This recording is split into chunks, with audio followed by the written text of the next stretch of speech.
जमाना ऐसा हो गया है कि हर कोई समझता है कि आज जो भी स्त्री है कहीं ना कहीं वो चरित्रहीन है।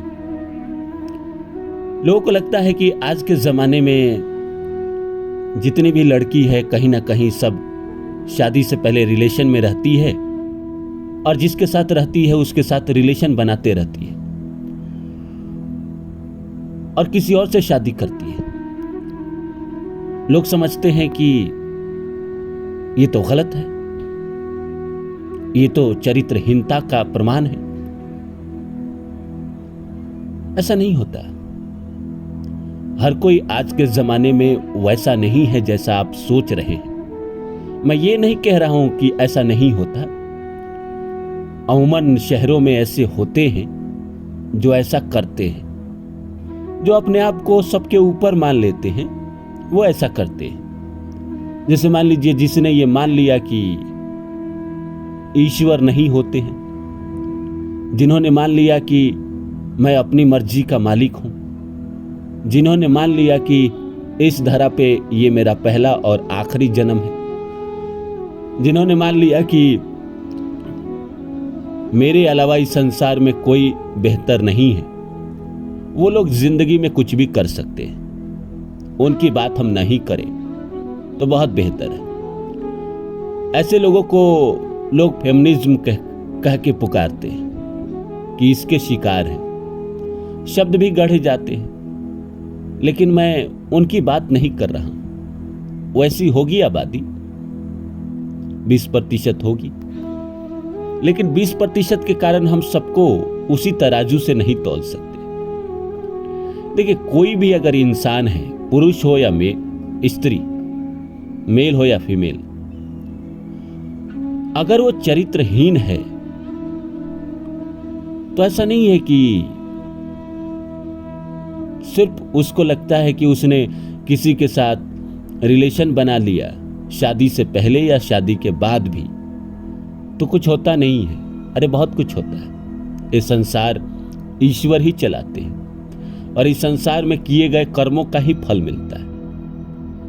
जो लड़की किसी के साथ शादी से पहले रिलेशन में रहती है, रिलेशन बनाती है, किसी के साथ शादी करती है और उसके साथ जब शादी टूटने लगती है या शादी में खटपट होना शुरू होता है तो फिर ईश्वर को कोसती है कि तुमने मेरा ऐसा नसीब क्यों लिखा। पर ओशो हमेशा सही बात कहते हैं। वो कहते हैं कि तुम्हारे ही अपने कर्म हैं जो तुमने जाने अनजाने में गढ़े हैं, सबकॉन्शियस माइंड में गढ़े हैं, ऐसे क्षण में गढ़े हैं जो तुम्हें पता नहीं है, लेकिन ऐसे कर्म सबको याद रहते हैं। इस संसार में जो भी अपना कर्म बिगाड़ता है, देखिए ईश्वर उसको सजा जरूर देते हैं, उसी अनुपात में देते हैं। भगवान कृष्ण गीता में कहते हैं, जो जैसे मेरे पास आता है मैं उसे वैसे ही अपनाता हूं। मतलब ऐसा थोड़ी है कि उनके पास जो जैसे जाता है, मतलब फटे हाल जाएगा तो फटे हाल अपनाएंगे। नहीं, वो कपड़ों और औकात की बात नहीं कर रहे, वो मन की बात कर रहे, वो आपके चरित्र की बात कर रहे, वो आपके पवित्रता की बात कर रहे। ईश्वर भी सबको नहीं अपनाते। अब जिंदगी में लोगों को कष्ट दिए जा रहे हैं, जिंदगी में आप लोगों को परेशान किए जा रहे हैं, दुख दिए जा रहे हैं, और ईश्वर के शरण में जाएंगे तो ईश्वर आपके बातों को सुनेंगे? नहीं, ऐसा नहीं होता। ये आपके प्रारब्ध के कर्म है, या जिनके साथ भी ऐसा होता है कि वो गलत करते हुए भी ईश्वर के शरण में जाते हैं और उनकी तरक्की होती है, तो ये बिल्कुल आप मान लीजिएगा कि उनके प्रारब्ध के कर्म है जिसकी वजह से इस जन्म में उनको तरक्की मिल रही है। अगर प्रारब्ध के कर्म अच्छे नहीं होते और इस जन्म में भी बुरे करते तो शायद जिंदगी इतनी बुरी हो जाती जिसकी कल्पना उन्होंने कभी न की होती। आज मैं बात कर रहा हूं कि जो पवित्र है, पवित्रता का क्या मतलब होता है? पवित्रता का असल मतलब क्या है? पवित्रता का मतलब यही होता है कि आप किसी एक इंसान के लिए कमिटेड हैं, आप उसी के साथ जिंदगी बिता रहे हैं और आपने सांसारिक रूप से, सामाजिक रूप से, भौतिक रूप से समाज के सामने उसको स्वीकार किया है, शादी की है।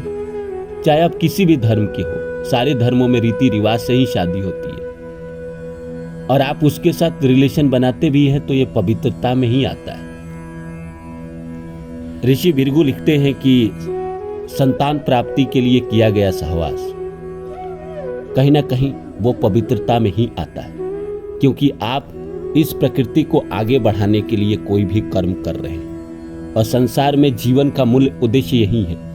हर किसी का लक्ष्य नहीं होता है मोक्ष को प्राप्त करना। मोक्ष के लिए एक अलग जन्म दिया जाता है आपको। जब उस जन्म में आप आएंगे तो वैसा सिचुएशन, वैसा परिवार आपको दिया जाएगा जहां आप मोक्ष की तरफ बढ़ेंगे। और हर कोई आज के जमाने में आध्यात्मिक हो भी नहीं सकता, विवेकानंद हो भी नहीं सकता।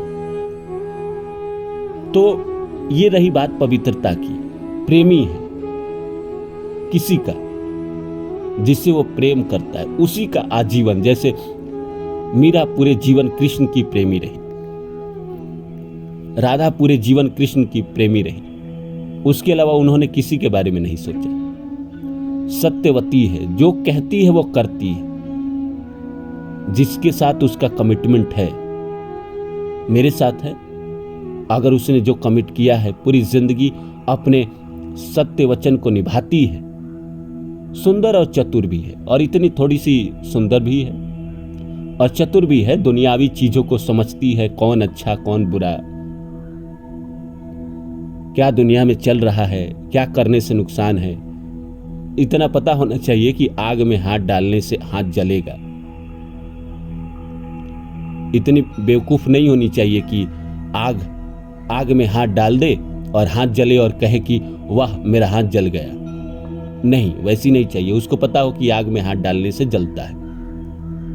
वो स्त्री निश्चित ही वर्णीय है। वर्णीय का मतलब क्या? जिसको वरदान प्राप्त है। इस संसार में, इस माहौल में, इस भौतिकवादी दुनिया में ऐसी स्त्री जो भी है, कहीं ना कहीं ईश्वर का वरदान उसको मिला हुआ है। और ऐसी स्त्री को पाने वाला सचमुच में परम सौभाग्यशाली है। ऐसी स्त्री का चरण जैसे ही किसी के घर में जाएगा, उसके भाग्य खुल जाएंगे।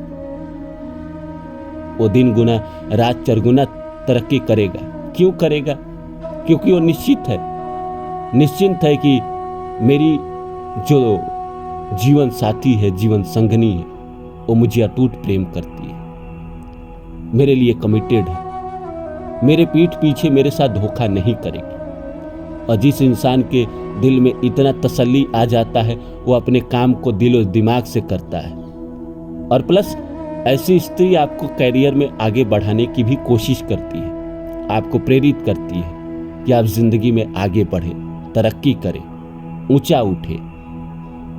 और ऐसी स्त्री को अगर आप पालें तो सचमुच आप भाग्यशाली हैं। और ये तो आपके प्रारब्ध के कर्मों से ही मिलेगा। अगर प्रारब्ध के कर्म किसी के लिए बहुत ही अच्छे रहे होंगे, किसी के लिए आपने बहुत किया होगा, तो यकीन मानिए इस जन्म में आपको ऐसी कोई मिलेगी। अगर नहीं है तो फिर जैसा है वह उसी से काम चलेगा। जिंदगी में आज के जमाने में ऐसे लोग ईश्वर के ही दूत होते हैं, वो ईश्वर के बेहद करीब होते हैं। ऐसे लोगों का अपमान नहीं किया जाता, इनका हमेशा दिल से सम्मान किया जाता है।